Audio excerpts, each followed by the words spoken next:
un prophète et un évangéliste ne peuvent pas diriger une église. Ils doivent travailler auprès d'un apôtre, aux côtés d'un apôtre. Ils peuvent diriger un ministère en étant eux-mêmes d'un membre d'une église quelconque.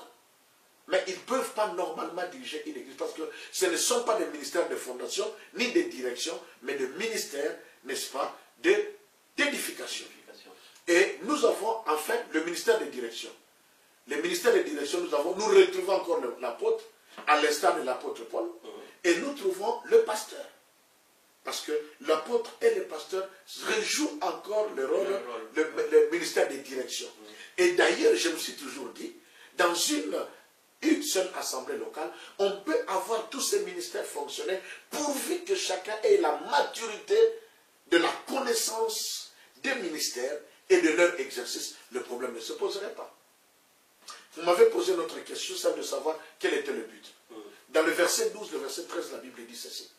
Que tous ces ministères, peu importe leur nombre, peu importe leur orientation, ont été donnés pour l'édification du corps du Christ et le perfectionnement des saints.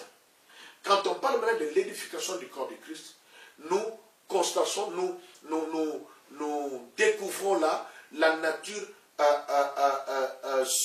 supra-locale, n'est-ce pas, de ces ministères. C'est-à-dire, ce sont des ministères qui ne fonctionnent pas sur le plan local. Celui qui est pasteur ici, partout où il va dans le monde, il est pasteur.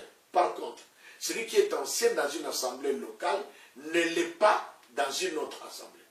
Mais celui qui est apôtre quelque part, il est partout. Celui qui est diacre dans l'assemblée, à supposer qu'un jour le frère Nzaou Al baptisait son église, celui qui est diacre dans son église, il est diacre seulement dans son église, pas dans mon église. Alors, il ne peut pas être diacre dans une autre assemblée. Non. Quand il va dans un autre milieu, il est un frère comme tout le monde. Il faudrait-il qu'on puisse faire encore des preuves de sa maturité, de sa foi, de sa fidélité, tout ce que vous voulez. Et après, on peut alors, si cela en dit quelque chose au leader, il peut encore être choisi comme diacre là où il est.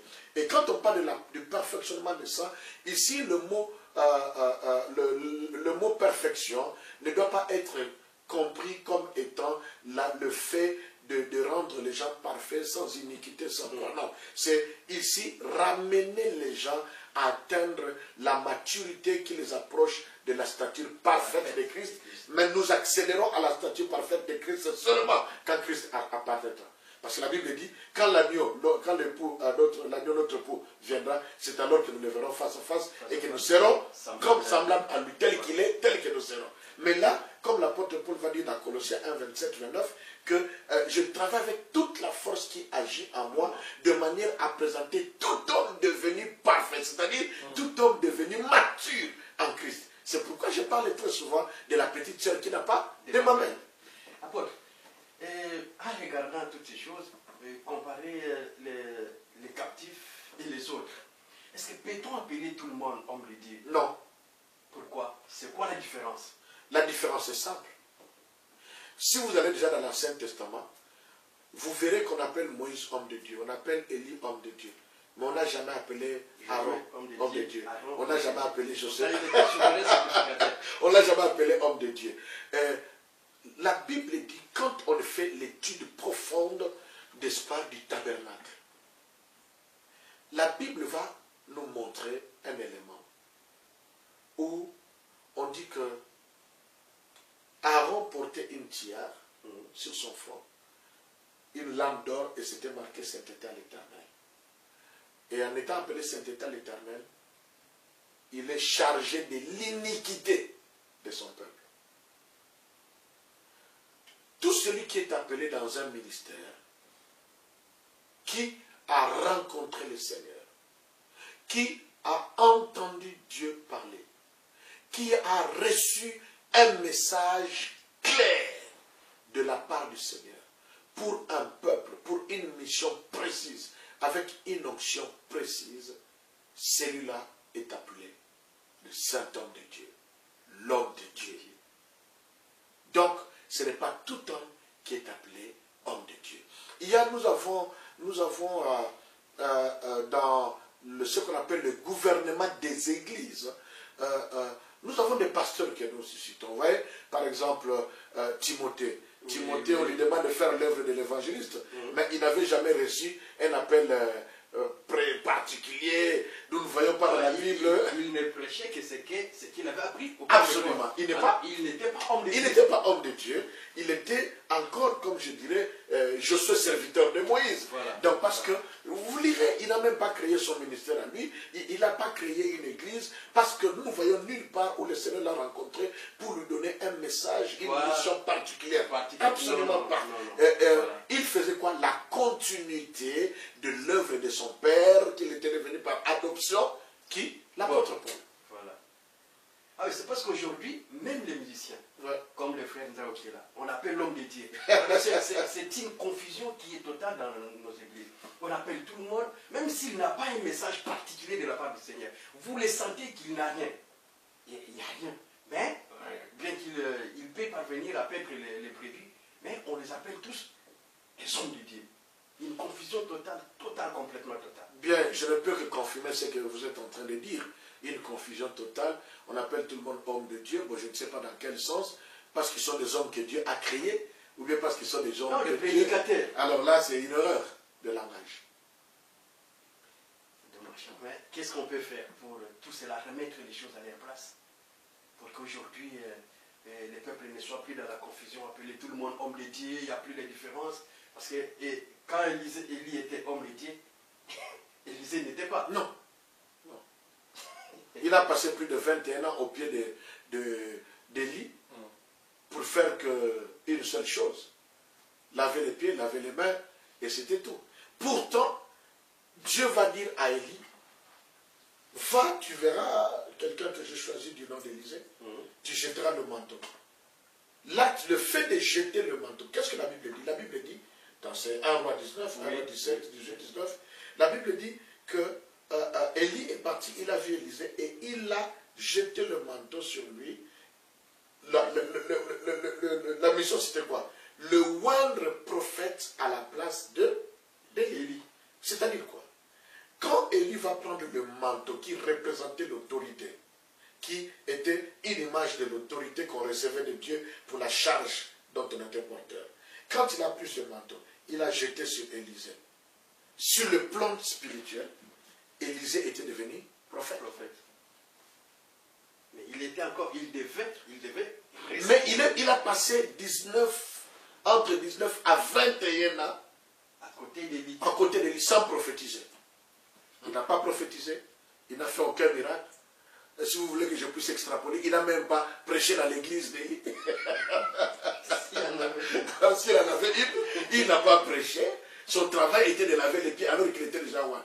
Tu t'imagines aujourd'hui que je puisse faire le même geste, je prends le manteau, je jette sur toi, parce que Dieu a dit, tu es Roland apôtre à ta place. Est-ce que Roland va rester encore 19 fois? Non, pas aujourd'hui. Même 5 ans? Non, il ne va plus rester. J'ai été appelé. Mais il est resté. À un certain moment, même quand il était en train de suivre Élie va lui dire, reste. Il dit non, mais il pouvait en profiter. Hein? C'est comme si, oui, il pouvait en profiter pour commencer son ministère. Mais il a compris. C'est que beaucoup de gens jusqu'à aujourd'hui ne comprennent pas. Écoutez, quand Élie était en train de partir et qu'Élisée était en train de le suivre, qui était en train d'avertir Élisée de ce qui devait être fait? Les fils des prophètes. Qu'est-ce que font les fils des prophètes? Ce sont des enfants dont le père était des prophètes ou des jeunes qui étaient dans une école des prophètes. Un de deux. Mais ce n'étaient pas des hommes de Dieu. Non, ils n'étaient pas des hommes de Dieu. Voilà, il faut qu'on parvienne quand même à faire ces différences. Apôtre, vous avez parlé ici des manteaux, parce qu'aujourd'hui, on entend parler des manteaux. Et si nous regardons bien, Élisée n'avait utilisé ces manteaux qu'une seule fois à traversant les Jourdains. Ça signifie quoi en fait ces manteaux? Le manteau, c'était le symbole de l'onction, c'est-à-dire de l'équipement, de l'autorité ministérielle, pour son cas, de l'autorité prophétique que Dieu avait déversé sur lui. Et ce manteau était comme un peu le bâton de Moïse. Si Moïse avait le bâton, Élie avait le manteau, qui était l'expression, comme je l'ai dit tout à l'heure, de l'onction, de la présence de Dieu en Élie. L'instrument par lequel il pouvait manifester la gloire et la puissance de l'Éternel. Et il a utilisé, la Bible dit qu'il a pris son manteau, il a frappé. Hein. Quand il a frappé, les Jourdains se séparaient en deux. Oui, oui. Et quand il est parti, le même manteau est tombé. Quel était le premier miracle que Élisée a fait? Il a pris le même manteau, il a frappé, et les autres se sont séparés, et il est passé. Donc, c'est ça, c'est le symbole. Et aujourd'hui, faudrait-il encore insister? Je voyage beaucoup par la grâce de Dieu, j'arrive quelque part, peut-être à cause de tout ce que les gens entendent, ou à cause de tous les miracles que le Seigneur permet qu'ils puissent se produire. Je vois des gens courir, nous n'allons pas les laisser partir, il faut qu'ils nous donnent le manteau, il faut qu'ils nous donnent le manteau. Voilà. Mais le manteau ne se prend pas comme cela. Le manteau ne se prend pas comme cela. Il faudrait que, pour prendre le manteau, il faut que tu sois capable d'abandonner tes 12 paires de bœufs et suivre Élie. Le 12e père. Élisée était à la 12e père. Il était à la 12e père. À la 12e père. Et voilà, tu dois être prêt à abandonner ça. Maintenant, suivre quelqu'un qui n'a pas de bœufs. En partant de Gilgal, en passant par Bethel, en passant par Jéricho, en tombant dans les Jourdains, en traversant les Jourdains et en voyant comment il est en train de partir. Tout en sachant que la Bible ne nous donne pas combien de temps ils ont passé à Gilgal, combien de temps ils ont passé à Bethel, combien de temps ils ont passé. Or, Gilgal, c'est le lieu de l'alliance. Par où tout doit commencer. Je ne peux pas donner le manteau à celui qui n'a jamais été avec moi à Gilgal. Celui qui n'est jamais resté à Bethel chez moi. Celui qui n'a pas encore connu le Jéricho. Qui n'a pas encore affronté les murs de Jéricho. Qui n'est pas encore arrivé à faire écrouler le mur de Jéricho. Et qui accepte d'aller dans les eaux de Jourdain. C'est parce qu'aujourd'hui, lorsque vous prêchez, comme vous l'avez fait à Cornève, vous prêchez, il y a quelqu'un qui vient comme ça, il dit, apôtre, prie pour moi. Donne-moi aussi l'onction.